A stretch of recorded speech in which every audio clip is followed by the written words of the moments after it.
लोगों ने अकबर के सिकंदरा के मकबरे को खोद दिया था, अकबर की हड्डियां बाहर निकाल के जला दी थी। और हो गई ये तो एकदम, औरंगजेब तो कमजोर भी नहीं है, आगरा के एकदम ठीक पास में। ये तो यूं बातें गूजबम्स देने वाली सी रहती है कि हर गवाई जय सिंह के साथ खूब अच्छी बनती थी, तो यहाँ जयपुर खूब आते बदन सिंह। तीसरा युद्ध होता है मराठों और अहमद शाह अब्दाली के बीच, किसी के बीच में आपस में बनी नहीं।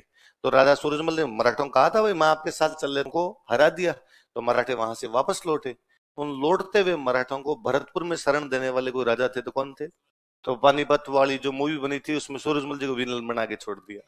एक कारण और है, बाहर वाले शायद ये भी जानते पर अटैक किया था। दिल्ली में बादशाह हुआ था जहांगीर। कौन हुआ था? जहांगीर बापड़ा दारूडी आदमी था, झूले पे झूलती झूलती राज करती।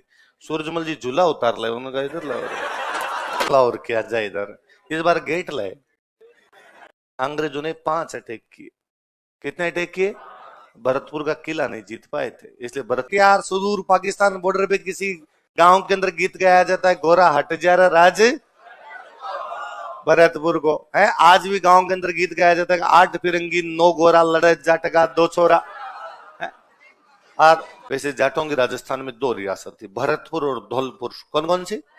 जो पहले भी हमने पढ़ा है कि औरंगजेब का जब राज आ गया था तो औरंगजेब के राज में चारों तरफ विद्रोह होने शुरू हो गए थे। हमने बीच बीच में कई विद्रोह की बात की, हमने पढ़ा संभाजी, साउथ इंडिया में उधर शिवाजी संभाजी बाप बेटे लगे हुए थे, इधर अपने मेवाड़ वाला राणा राज सिंह, मारवाड़ के अंदर दुर्गादास राठौड़। तो औरंगजेब के टाइम में मुगल साम्राज्य के खिलाफ चारों तरफ से विद्रोह थे। कारण भी था, एक तो औरंगजेब की धार्मिक नीतियां बहुत ज्यादा कट्टर होती जा रही थी। औरंगजेब इतने युद्ध लड़ रहा तो युद्धों में उसको पैसे चाहिए ज्यादा, तो पैसे चाहिए, तो इस चक्कर में उसने टैक्स बढ़ाने शुरू कर दिए। अकाल पड़े में फिर भी क्या बढ़ाया जा रहा था? टैक्स। तो फिर लोगों को ये और लगने लग गया कि औरंगजेब टैक्स इसलिए बढ़ा रहा है क्योंकि हम मुसलमान नहीं है, गैर मुस्लिम है, इसलिए औरंगजेब हम पर क्या बढ़ा देता है? टैक्स। तो वो धार्मिक नीतियां आर्थिक नीतियां कॉकटेल बन गई उसके, और उसके खिलाफ भयंकर विद्रोह होने शुरू हुए। उन्हीं विद्रोह में से मथुरा के आसपास में विद्रोह करता है, उस व्यक्ति का नाम है गोकुला। क्या नाम है? किसान, मथुरा के आसपास के जाट किसानों को लेकर औरंगजेब के खिलाफ क्या कर दिया, और गजब लड़े यहाँ पर ये लोग। मतलब औरंगजेब को विद्रोह दबाने में जोर आ गया था यहाँ पे कि किसानों का विद्रोह है और बादशाह को दबाना पड़ रहा है, बादशाह को आना पड़ रहा है, इसके लिए तो बड़ा विद्रोह हो गया अपने आप में। पर औरंगजेब भाई शक्तिशाली राजा था उस टाइम, तो जैसे तैसे करके उसने विद्रोह को एक बार विद्रोह दबा, थोड़े दिन लोग शांत रहे, जैसे तैसे करके उसने विद्रोह दबा के रखा। पर ऐसी क्रांति की चिंगारियां कहां दबती है? 1687 के आसपास में राजाराम अपने भरतपुर में गांव है सिनसिनी। कौन सा गांव है? सिनसिनी के एक जाट जमींदार है, 1687 के आसपास वापस औरंगजेब के खिलाफ विद्रोह करते हैं। इस बार तो गजब ही कांड कर गए लोग। मुगलों की राजधानी है आगरा। कौन सी राजधानी है? हालांकि शाहजहां के टाइम दिल्ली चली गई थी, फिर भी आगरा उनका एक बड़ा सेंटर है। आगरा के पास में एक जगह पड़ती है सिकंदरा। कौन सी जगह? ये अपने दोसा वाला नहीं, आगरा के पास में जगह है सिकंदरा। वहां पे अकबर का मकबरा है। किसका मकबरा है? तो मुगलों में सबसे बड़ा बादशाह कौन? अकबर। अकबर का मकबरा कहां बना हुआ? सिकंदरा। इन लोगों ने अकबर के सिकंदरा के मकबरे को खोद दिया था, अकबर की हड्डियां बाहर निकाल के जला दी थी। का अकबर भूत बन के घूम रहा है, जलाओ जलाओ, जलाते हैं आज अकबर को। आप कभी सोच के देखिए कि साहब राजधानी के ठीक नजदीक आपका सबसे बड़ा जो बादशाह था उसका मकबरा खोद गए। इसका मतलब है तुम्हारी सल्तनत की कब्र खोद दी है, अब तुम्हारी सल्तनत चलने वाली नहीं। भाई ये हिम्मत वाला काम किया है भाई, कोई कर सकता था। ये तो राजधानी है। भले दिल्ली आपका मुख्य केंद्र बन गया था, पर फिर भी आगरा अभी तक बड़ा केंद्र हुआ करता था उनका। आगरा के ठीक नजदीक सिकंदरा है, वहां पर जाके आपकी हड्डियां निकाली और निकाल के उनको जला दिया। और बड़ी बात, अकबर का मकबरा लूटा है। अकबर मुगल सत्ता का प्रतीक है। मुगलों में सबसे बड़ा बादशाह वो कौन सा है? कई बार ये घटनाएं यूं, कई बार ये लगता है कि यार हाँ ठीक है, गए गए और जाके इस प्रकार की घटना कर दी। कई बार ये भी है कि विरोध का प्रतीक है। तो शताब्दियों से जो अंदर का गुस्सा था वो फूटा है, वरना क्या निकलता है? हड्डियां जलाने से क्या मिल रहा था उनको? और उनका वो गुस्सा था कि अब नहीं, हम कई सालों से तुमसे पीड़ित हैं। वो गुस्सा कहीं ना कहीं तो फूटे, वो फूटे इस चीज के अंदर फूटा है। इसको निकालो रे बाहर। ये भूत बना हुआ भटकता रहता है पहले, तो अकबर को निकाल के बाहर ही निकाल दिया अकबर को। अब औरंगजेब इस विद्रोह को भी जैसे तैसे करके दबा। मुगलों का पीक टाइम है, औरंगजेब बहुत बड़ा बादशाह है, उस पीक टाइम में जाके इस प्रकार की घटना करना, इस प्रकार से मकबरे को लूट लेना, एकदम आगरा के पास में जाके, कि दूर दराज के कि कहीं साइड में पड़ा था मुगलों का, लाहौर से भी आगे कोई मकबरा था, उसमें इस प्रकार की चीज होगी, समझ में आता है यार वहां तो मुगलों का इतना जोर नहीं चल रहा था, तब मुगल कमजोर हो गया और हो गए, ये तो एकदम औरंगजेब तो कमजोर भी नहीं है, आगरा के एकदम ठीक पास में। ये तो यूं बातें गूजबम्स देने वाली सी रहती है कि यार गजब ही कांड कर गया अपने वाले इस मामले में तो। पर अब औरंगजेब के मरने के बाद मुगल साम्राज्य भी धीरे धीरे कमजोर पड़ता जा रहा था, वो उधर कमजोर पड़ते जा रहे हैं, ये उतने क्या होते जा रहे हैं, शक्तिशाली। तो जैसे औरंगजेब शक्तिशाली था तो औरंगजेब जैसे तैसे करके विद्रोह दबा रहा था, औरंगजेब के मरने के बाद मुगल बादशाह बेलखने हो गए, तो अब वो विद्रोह दबने वाले नहीं थे, तो इन्होंने राज स्थापित कर लिया। तो पहले तो लड़ाई ये है कि मुगलों को टैक्स नहीं देंगे। अब तो ये था कि मुगलों की गाड़ियां इधर से जाएगी तो हम टैक्स लेंगे। इधर चूड़ामन की मृत्यु है, चूड़ामन की मृत्यु के बाद यहाँ पर दो लोग आपस में लड़ रहे हैं, दो भाई भाई आपस में लड़ रहे हैं राज के लिए। एक है मोहकम सिंह और एक है आपके मोहकम सिंह और बदन सिंह। ऊपर बादशाह बना हुआ आपका मोहम्मद शाह रंगीला। ये आपस में लड़ रहे हैं, वो तो छोड़िए, ये मुगलों को टैक्स नहीं दे रहे, मुगलों के लिए टेंशन वो थी। तो मुगलों ने सवाई जय सिंह को भेजा, मोहम्मद शाह रंगीला ने किसको भेजा कि तू यार राजस्थान का है, तू इस मामले को देख ले। सवाई जय सिंह आया, सवाई जय सिंह देखा कि यहाँ पे दो भाई भाई आपस में लड़ रहे हैं, कौन कौन, मोहकम सिंह और बदन सिंह। राजा बन के कौन बैठा हुआ है, मोहकम सिंह। तो सवाई जय सिंह ने बदन सिंह को कहा यदि तू मेरी साइड में आ जाए तो मैं तेरे को राजा बना सकता हूँ, ठीक है। तो बदन सिंह को दी गई डीग की जागीर। कौन सी जागीर दी गई, उपाधि दी गई ब्रिजराज। कौन सी, वो प्रदेश ब्रिज प्रदेश कहलाता है, आज के बाद तो ब्रिज का राजा घोषित किया जाता है, मतलब मुगल एक प्रकार से अथॉरिटी दे रहे हैं, अब तुम यहाँ के क्या हो, राजा। वरना पहले तक ये था कि भाई नहीं, क्लेश चल रहा है कि हम यहाँ का टैक्स देंगे, हम यहाँ का टैक्स नहीं देंगे। अब तो मुगल कह रहे तुम यहाँ के राजा हो, इसका मतलब अब तुम्हें टैक्स देने की तो कोई आवश्यकता, तुम अपना टैक्स यहाँ के लोगों का ले सकते हो। तो कौन सी जागीर दी गई, तो सवाई जयसिंह के साथ खूब अच्छी बनती थी, तो यहाँ जयपुर खूब आते बदन सिंह, इसलिए अपने जयपुर में जगह है बदनपुरा, जयपुर शहर के अंदर बास बदनपुरा। सवाई जयसिंह का भाई मेरे दोस्त के नाम पर एक कॉलोनी का नाम ही कर दिया जाए, तो कॉलोनी का नाम ही क्या रखा गया, बास बदन। भरतपुर के जाट राज्य का वास्तविक संस्थापक, इंटेलिजेंट, बड़े इंटेलिजेंट आदमी थे, उतने इंटेलिजेंट जितना इंटेलिजेंट आपका प्लेटो था, इसलिए या तो जाटों का प्लेटो, या प्लेटो का बाद में हमने हिंदी में नाम कर रखा था अफलातून। क्या कर रखा था, अपने हिंदी वाले इस मामले में जोरदार थे। बंदे का नाम था सोक्रेटिस, हमने क्या सुकरात। बंदे का नाम था एरिस्टोटल, हमने क्या अरस्तु, वहां तक ठीक था। बंदे का नाम था प्लेटो, हमने क्या अफलातून। इस्लाम में ये माना जाता है कि भाई जो तीन धर्म, ये यहूदी, ईसाई और इस्लाम, कौन से तीन धर्म, यहूदी, ईसाई और इस्लाम, ये तीनों मानते हैं कि भगवान एक है, भगवान, और उसको आज तक किसी ने देखा नहीं है। भगवान एक है और उसको आज तक किसी ने देखा। अब यदि आपने किसी को देखा ही नहीं है तो क्या उसकी पेंटिंग बना सकते हो, क्या उसकी मूर्ति बना सकते हो। इसलिए तीनों धर्म कहते हैं मूर्ति पूजा होती, पर वो भगवान दुनिया को चला रहे हैं। तो कैसे चलाते हैं भाई साहब, गड़बड़ियां आएगी तो दूर कैसे करेंगे, तो अपना दूत भेजते हैं। क्या भेजते हैं, टाइम टू टाइम अपना एक दूत मैसेंजर भेजते हैं, और दुनिया में जो भी गड़बड़ियां आई तीन गड़बड़ियों को दूर करके वो वापस चले जाते हैं। यहूदी कहते हैं वो जो दूत आए थे उनका नाम था मोजेस।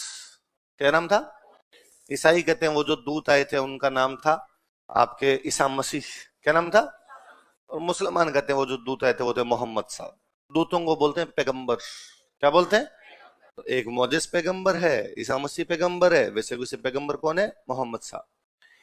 मोहम्मद साहब की जब डेथ हो गई थी तो अब कहा भाई मोहम्मद साहब राजा भी थे, उन्होंने एक राज स्थापित कर रखा था पूरा, तो मोहम्मद साहब राजा थे, मोहम्मद साहब धार्मिक प्रमुख थे, धर्म की बातें भी वही बता रहे थे, राज्य को भी वही संभाल रहे थे। तो मोहम्मद साहब वाली सीट पर कौन बैठे, तो मोहम्मद साहब वाली सीट पर जो भी बैठा करते थे उनको बोलते थे खलीफा।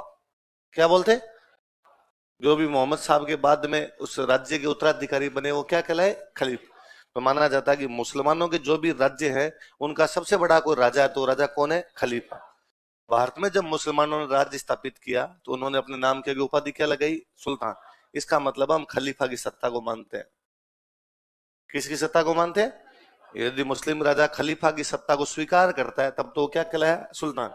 फिर आया बाबर, बाबर ने कहा अपुनिस भगवान है, उसने खलीफा की सत्ता को मानने से मना कर दिया, इसलिए वो क्या करने लगे, मोटा मोटा। मैंने पहले भी कई बार आपको बात बताई होगी, अपने इतिहास पढ़ने में हमेशा एक लोचा है, या अपने जो पढ़ते हैं या पढ़ाते हैं सब में ही मान लीजिए बातें, अपने यह रहता है कि राजाओं का मतलब युद्ध है ना, हम और राजाओं के युद्धों को हम प्राथमिकता देते हैं।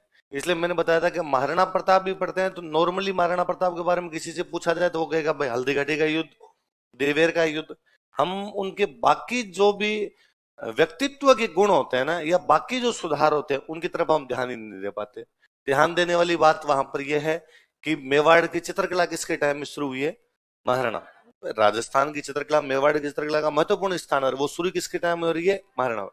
ध्यान देने वाली बात यह है कि उनके दरबार में एक राइटर है चक्रपाणि मिश्र, और उससे उन्होंने किताब लिखवाई विश्व वल्लभ, जो किसकी जानकारी दे रही है, उद्यान और बगीचे, उद्यान और बगीचों की जानकारी देने वाली किताब है ना। तो वो व्यक्तित्व के दूसरे पहलू है जिनका पता लगना चाहिए। वैसे वैसे यहाँ पर सूरजमल जी के बारे में भी हम जब भी बात करते हैं, उनकी लड़ाइयों की, उनके युद्धों की बात करते हैं, निसंदेह वो बड़े योद्धा हुए थे, पर इन चीजों की तरफ ध्यान जाना चाहिए। किसी आधुनिक राज्य में सर्वाधिक आवश्यकता होती है कि उसके प्रशासनिक अधिकारी अच्छे हो। तो प्रशासनिक अधिकारी अच्छे कैसे हो सकते हैं, जो वो किसके आधार पर है ना। और कोई भी राज्य जो है वो कृषि के अंदर सुधार करवाए, कृषि में सुधार करवाए तो राज्य की क्या बढ़ेगी, इनकम। इस बात को ना हम आगे जोड़ के पढ़ेंगे। हम पढ़ेंगे कि जब राजस्थान का एकीकरण हो रहा था तो भी एग्रीकल्चर डिपार्टमेंट भरतपुर को मिला। जब हो रहा था तो एग्रीकल्चर डिपार्टमेंट किसको दिया गया, क्योंकि वो एक कृषि में सुधारों की परंपरा पहले से चली आ रही थी, तब जाके वो चीजें जुड़ पाती है। पर हम क्या करते हैं, वहां एक अलग चीज पढ़ते हैं, वहां हम अलग पढ़ते हैं, कृषि विभाग भरतपुर को दे दिया। यहाँ अलग पढ़ते हैं कि महाराजा सूरजमल ने भरतपुर में क्या करवाए थे, कृषि सुधार, और राज्य की इनकम उनके टाइम में सुधार करवाएंगे तो राज्य की इनकम बढ़ेगी घटेगी, तो इनकम बढ़ गई थी। आई बात समझ। फिर आप सारे जानते हो कि पानीपत का तीसरा युद्ध होता है मराठों और अहमद शाह अब्दाली के बीच। किस किसके बीच में, मराठों और अहमद शाह अब्दाली। उन दिनों दिल्ली कमजोर सी हो रखी थी, मराठे चाहते हैं दिल्ली पर कब्जा कर लें, और दिल्ली के अंदर जो मुसलमान बैठे हुए हैं उनको लगता है कि मराठों को कब्जा करने नहीं देना है। इसलिए उन लोगों में से कुछ लोगों ने बुला लिया अहमद शाह अब्दाली को। किसको बुला लिया, अहमद शाह अब्दाली अफगानिस्तान का राजा। कहाँ का राजा, अफगानिस्तान का राजा। अब तक वो पंजाब के आसपास लूट मार किया करता था, पंजाब में उसने खूब लूट मार की है। मतलब पंजाब में तो उस टाइम डायलॉग ही थे कि खादा पीदा लई दान बाकी अहमद सईदा, जो खा लिया पी लिया वो अपना है, बाकी तो अहमद शाह ले ही जाएगा। इतनी लूटपाट किया करता था। इस बार उसको कहा क्या पंजाब में लूट मार करके जा रहा है, दिल मांगे मोर थोड़ा आगे की तरफ हाथ हूं, तो वो अपने आगे की तरफ आ गया। पंजाब क्रॉस करेगा तो हरियाणा, हरियाणा में जगह कौन सी अपनी, पानीपत, तो पानीपत की तरफ आ गया। मराठे कह रहे हैं दिल्ली हमारी है, हम दिल्ली की रक्षा करेंगे, तो मराठे दिल्ली बचाने के लिए जाएंगे। तो मराठे किससे लड़ने के लिए जाए, अहमद शाह अब्दाली। तो मराठे अहमद शाह अब्दाली से लड़ने के लिए कहां पर गए, पानीपत। कहां पे गए, पानीपत। उसमें राजा सूरजमल के और मराठों के बीच में आपस में बनी नहीं। तो राजा सूरजमल ने मराठों को कहा था भाई मैं आपके साथ चल लेता हूं, पर उन दिनों मराठे भी बड़े घमंड में थे जी। मराठों के अलग ही प्रकार के ठरके थे, और मराठों को लगता था कि हमें हराने वाला दुनिया में कोई नहीं है। तो मराठे अकेले गए वहां पर, अकेले गए तो वहां अहमद शाह अब्दाली ने मराठों को हरा दिया। तो मराठे वहां से वापस लौटे। उन लौटते हुए मराठों को भरतपुर में शरण देने वाले कोई राजा थे, तो कौन थे, कौन थे, सूरजमल। ये बड़ी बात है ना कि जिन लोगों से आपकी बनती नहीं है, जिन लोगों के थोड़े टाइम पहले ही आपके आपस के अंदर डिस्प्यूट हो गया था, वो लोग जब भाग रहे हैं तब आपने उनको क्या दिए है, शरण दिए। महाराजा सूरजमल ने एक बार वापस उसी परंपरा को जीवित किया कि राजस्थान शरणागत की रक्षा करता है। वो भले हम हमीर पढ़ रहे थे पहले, वो भले हम पानीपत का तीसरे युद्ध के अंदर मराठे पढ़ रहे हो। आई बात समझ में। और इस समय खूब सारी मराठों की फैमिलीज थी, वो कई तो यहीं बस गई थी, कईयों को तो यहाँ महिलाएं बच्चे थे। मराठों के साथ एक दिक्कत तो और थी, मराठों को इतना कॉन्फिडेंस था कि हमें दुनिया में कोई हराने वाला है ही नहीं, इसलिए जब लड़ने जाते तो लड़ने में कौन जाए, सैनिक, वो लुगाई टाबरों को लेके जाते।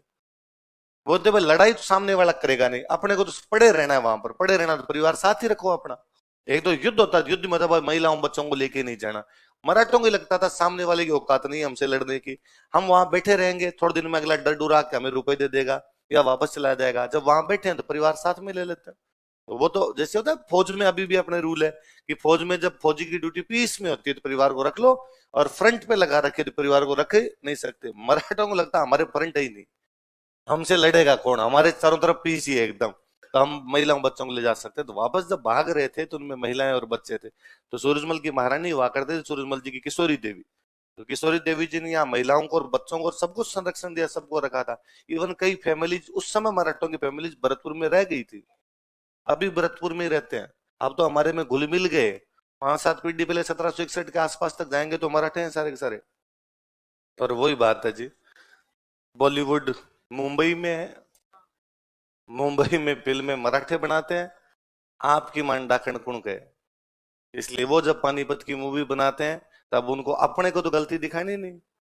अपना तो क्यों दिखाए वो कि भाई हमने भी गलतियां की थी इस युद्ध के अंदर। तो उन्होंने कहा भाई बाकियों ने गलतियां की, तो बाकियों में कौन? तो राजस्थान वालों को दिखा दो। राजस्थान वालों में कौन गए? सूरजमल जी, सूरजमल जी को दिखा दो। तो पानीपत वाली जो मूवी बनी थी उसमें सूरजमल जी को विलन बना के छोड़ दिया। एक कारण और है, बाहर वाले शायद ये भी जानते हैं कि राजस्थान वालों में किसी को कुछ भी दिखा दोगे ये विरोध तो करेंगे नहीं। तो वह चल रहा है। तो बाद में कभी पानीपत के अंदर दिखा दो, कभी को दूसरे में दिखा दो, कभी को तीसरे में दिखा दो। वरना कोई मराठों को किसी फिल्म में गलत बता के दिखा दे, वो गलत है वहां पर भी गलत बता के दिखा दे। वो शाम से पहले पहले आके कांच तोड़े कि कौन मूवी बना रहा था और हमारे सामने आओ। अपने वाला कोई विरोध नहीं करता, विरोध नहीं करता तो सब चीजें इस प्रकार से चल जाती है। वो इस बात पे भी लड़ने लग जाते हैं कि शिवाजी के आगे जी क्यों नहीं लगाया, महाराज छत्रपति शिवाजी क्यों नहीं कहा। तो मैं एक बार मेरे किसी ने पूछ लिया कि सर मराठों में इस बात पे भी लड़ाई हो जाती है कि महाराज छत्रपति शिवाजी, पूरा नाम बोलो। यदि आपने खाली शिवाजी बोल दिया तो मराठे कूट दे। पूरा बोलिए महाराज छत्रपति शिवाजी। अपने जैसे बोलते हैं कुंभा, सांगा, प्रताप, सूरजमल, राजा राम, गोकुला, ऐसे ही बोल रहे हैं। अपने ये थोड़ी पढ़ रहे हैं गोकुला जी, राजा राम जी, ऐसे नहीं पढ़ रहे ना अपने। तो अपने देश से पढ़ते हैं। मैंने कहा भाई रे अपने खूब सारे हैं, फर्क होता है ना, चीजों का फर्क पड़ता है ना। खूब सारे होते तो अपने को सामान्य लगता है, रेस्पेक्ट दिल में है जी। मैं बार बार प्रताप जी आए, सांगा जी गए, मेरे हीरो है, मेरे आदर्श है। राजा राम को मैं जानता हूं, गोकुला को मैं जानता हूं, तो मुझे उनके आगे जी लगाने की भी आवश्यकता। मैं बताऊं उन्होंने क्या काम किया था, वो मैं सोच सोच के हैरान हूं उस पे कि यार उस समय इतना बड़ा काम करना कितना जोरदार चीज रही होगी, वो ये काम कर गए थे। उसके लिए मैं जी लगाऊं भले ही ना लगाऊं, मेरे रेस्पेक्ट मेरे दिल में। एक ही होता है ना, फिर लोगों को लगता है कि ना यार टेढ़ा है, पर यार इसके आगे तो लगाया जाना चाहिए। इन्हीं दिनों में सॉरी दिल्ली पर अटैक किया था। दिल्ली में बादशाह हुआ था जहांगीर। कौन हुआ था? जहांगीर बापड़ा दारूडिया आदमी था। वो कोई ज्यादा बात साथ में ध्यान भी नहीं दिया करता था, बात साथ में ध्यान दिया करती नूरजहां। कौन देती? और नूरजहां दिल्ली में राज किया करती। तब नूरजहां दिल्ली में एक झूला लगा के बैठती, झूले पे झूलती झूलती राज करती। सूरजमल जी झूला उतार ले, उन्होंने कहा इधर ला झूला।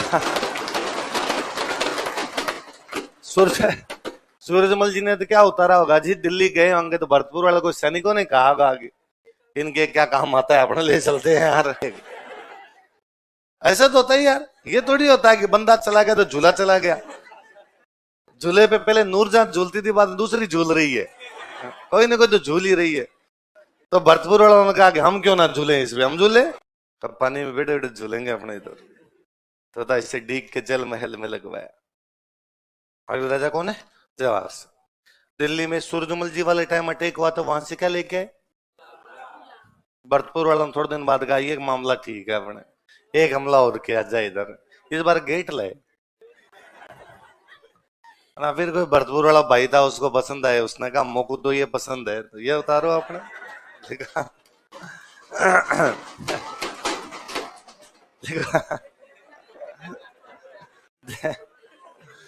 देखो दिल्ली पर आक्रमण, हाँ हाँ झूला भी लगा हुआ है, हाँ पर तुम्हें नहीं झूलने देंगे। हाँ ऐसे नहीं।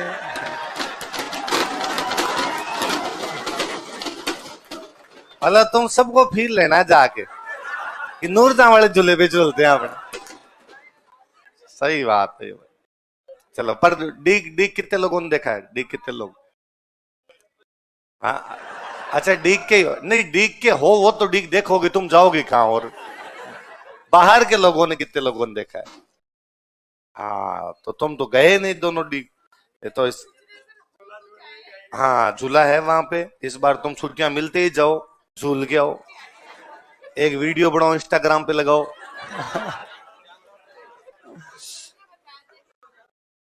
हाँ जले जो, अब बड़ी बात थी भाई, दिल्ली जीत गए, दिल्ली जीत गए, तो इस जीत की याद में एक बुर्ज बनवाई थी, उसका नाम था जवाहर बुर्ज। क्या नाम था? बुर्ज का मतलब टावर, वही है ना, टावर बनाते थे। जवाहर सिंह जीत गए, इसलिए कौन सी बुर्ज बनाई गई? बाद में ना, जवाहर सिंह जी के बाद में भरतपुर में जितने भी राजा बने, उनका राज तिलक कहां पर बिठा के किया जाता था? जवाहर सिंह बाद जो भी राजा, उनका राज तिलक कहां पर हुआ? जवाहरपुर, ताकि उनको फील आए ये साहब, ये बुर्ज हमने तब बनाई थी जब हमारे पूर्वज क्या जीत के आए थे? दिल्ली। और वो दरवाजे भी उस साइड में लगाए जिस साइड में दिल्ली है, ताकि दिल्ली से आने वाला देखे कि दरवाजे कहां से लाए गए? दिल्ली। भी आपको एक बात बताई, युद्ध लसवाड़ी वाला युद्ध चल रहा था, बताया था। तो ये अपने अलवर भरतपुर की बाउंड्री पर मराठे और अंग्रेज लड़ रहे थे। तो अंग्रेजों को अपने वालों की आवश्यकता थी, अपने वाले मराठों से परेशान थे। मराठे उन दिनों लूटमारन कर रहे थे, तो अपने वालों ने अंग्रेजों के साथ क्या कर ली? संधि। पर काम की बात आगे वाली है। अब मराठों की और अंग्रेजों की आपस में बनती नहीं है, अपने वाले अंग्रेजों से क्या कर रहे हैं? संधि। इसका मतलब अपने वाले एक प्रकार से मराठों की क्या है? खिलाफ। अब वो युद्ध चल रहा है, अंग्रेजों और मराठों के बीच में युद्ध चल रहा है। मराठों का एक सेनापति है, उसका नाम है जसवंत राव होलकर। क्या नाम है? अब होलकर आगे आगे, अंग्रेज उसके पीछे पीछे। होलकर भरतपुर आ जाता है। कहां पर आ जाता है? भरतपुर के राजा की संधि किससे? होलकर किसका दुश्मन है? फिर भी होलकर को शरण दे दी थी। शरणागत की रक्षा करना करते हुए, है दुश्मन का साथ का है तो दूसरी बात है, वो बाद में देखेंगे। एक बार बंदा अपने पास है, रुक भाई, यहाँ पे रुक। वही तो था मोहम्मद सार के अबरू। अमीर के क्या लग रहे थे? अमीर के तो कुछ भी लगते नहीं थे। ये का ये जसवंतराव होलकर उल्टा दुश्मन हो रहे हैं, मराठे दुश्मन है। फिर भी होलकर आया तो होलकर को कहा, रुक तू आराम से शरण ले जाए पीछे पीछे। अंग्रेजों को पता था भरतपुर का राजा अपना दोस्त है, भरतपुर के राजा ने अपने से क्या कर रखी है? संधि। अंग्रेजों का एक सेनापति आता है, लॉर्ड लेक। कौन आता है? और लॉर्ड लेक आया, उसने रणजीत सिंह जो आ गया, अरे रणजीत सिंह जी आप तो दोस्त हो अपने। रणजीत सिंह जी ने, हाँ पक्के दोस्त है। कि वो एक हमारा बंदा, हाँ वो अंदर चाय पी रहा है, होलकर आया हुआ है, तो अब उसको दे दो। तो दे दो क्यों? तो हमारा दुश्मन तुम्हारा है, मेरा थोड़ी है। तो तू हमारा दोस्त है ना? हाँ पक्का। तो वो दुश्मन ने, ना ना ये मैथमेटिक्स ऐसे नहीं होती है, ए बराबर बी, बी बराबर सी, ऐसे नहीं होते भाई साहब। तुम दोस्त हो, अच्छे दोस्त हो, पर वो भी मेरा दुश्मन। वो तुम्हारा दुश्मन हो सकता है, मेरा दुश्मन है। और उससे भी बड़ी बात, वो भले ही दुश्मन होता, पर अब वो शरणागत है, और शरणागत की रक्षा करना हमारा हमारा कर्तव्य, हमारा धर्म है। पीढ़ियों से परंपरा। भाई साहब कोई पास में है, वह शरणागत है, और उसको कैसे छोड़ दिया जाए? तो तुम क्या करोगे? लड़ाई कर लूंगा तुमसे, और क्या कर लूंगा? हम हमला करेंगे, वो तुम्हारी इच्छा है, जो तुम्हें करना वो कर कुरा लो। ये जसवंतराव होलकर को तुम्हें सौंपा। अंग्रेजों ने 5 अटैक किए। कितने अटैक किए? भरतपुर का किला नहीं जीत पाए थे, इसलिए भरतपुर के किले का नाम पड़ा लोहागढ़। क्या नाम पड़ा?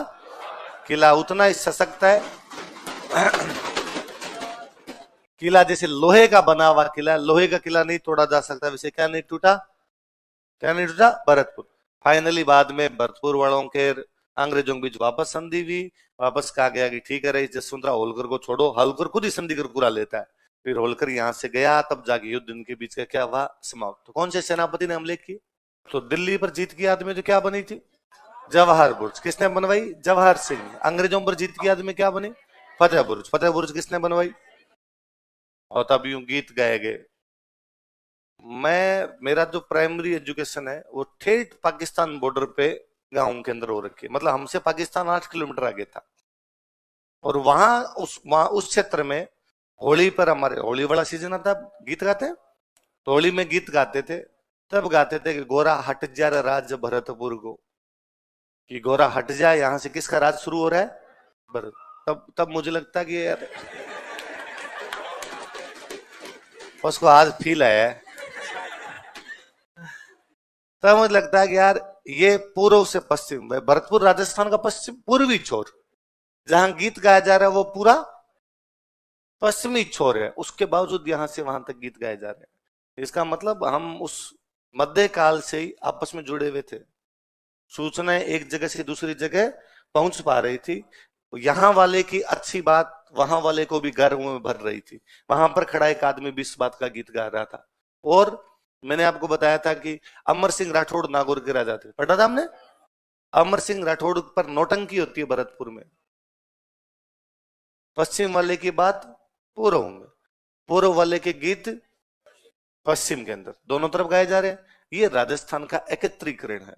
ये राजस्थान एक है, राजस्थान आपस में जुड़ा हुआ। यार अंग्रेजों ने 5 हमले किए, 5 हमले में हमने उनको हरा दिया, इसलिए हमारे भरतपुर किले को क्या कहते हैं?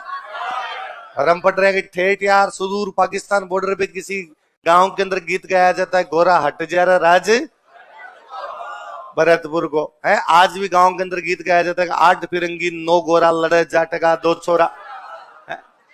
और हमने बार बार कई जगह पढ़ा कि प्रशासन संभालने के लिए राजा अपने भाइयों को भूमि बांट दिया करता। होता क्या था? एक रियासत है, उसमें एक राजा होता, राजा के खुद के पास जो भूमि होती है उसको बोलते खालसा। क्या बोलते? और राजा अपने भाइयों को भूमि बांटा करता। ये जो भाइयों को भूमि बांटता, इस भूमि को बोला करते जागीर। क्या बोलते? या इसको बोलते ठिकाना। क्या बोला करते? अपने पढ़ते हैं कि मेवाड़ का सबसे बड़ा ठिकाना सलूम्बर था, पढ़ते हैं अपने। और जिन भाइयों को जागीर या ठिकाने मिलते थे उनको बोलते सामंत। क्या बोलते? राजा अपने भाइयों को बांटता, इसलिए व्यवस्था बंधुत्व पर आधारित थी। किस पर आधारित है? ब्रदरहुड, भाइयों भाइयों में बांटता है। अच्छा, एक भाई को ये ठिकाना दे दिया गया, अभी ये मर गया, इसके बाद इसका बेटा, इसके बाद इसका पोता, इसका मतलब व्यवस्था वंशानुगत है। व्यवस्था कैसी है? वंशानुगत। ये मानते थे कि जो राज्य है ना, पूरा राज्य, ये राजा का अकेले का नहीं है, ये सभी भाइयों का है। राज्य राजा की व्यक्तिगत संपत्ति नहीं है, बल्कि सभी भाइयों की सामूहिक धरोहर है। सभी भाइयों क्या है? कलेक्टिव हेरिटेज है, सभी भाइयों की सामूहिक धरोहर है। इसलिए अब मान लो ये पड़ोस वाला राजा है, ये राजा इस राजा पर हमला कर रहा है, हिसाब से तो राजा राजा की लड़ाई है, लेकिन फिर भी सारे के सारे सामंत जो थे वो अपने राजा का साथ देने के लिए जाते, क्योंकि ये जो राजा इन सामंतों के लिए केवल राजा नहीं है, उनका भाई है। ये जो जमीन है ये इस राजा की नहीं है, ये इन सारे भाइयों के बाप की थी। बाप के मरने के बाद एक भाई को टुकड़ा ज्यादा मिला और बाकियों को थोड़े कम मिले। इसका मतलब राजा जो है वो सामंतों का मालिक नहीं, वो उनका बड़ा भाई है। बड़ा भाई है तो वो समकक्षों में प्रथम है। तो क्या है? First among the equals. आप यूं मान लीजिए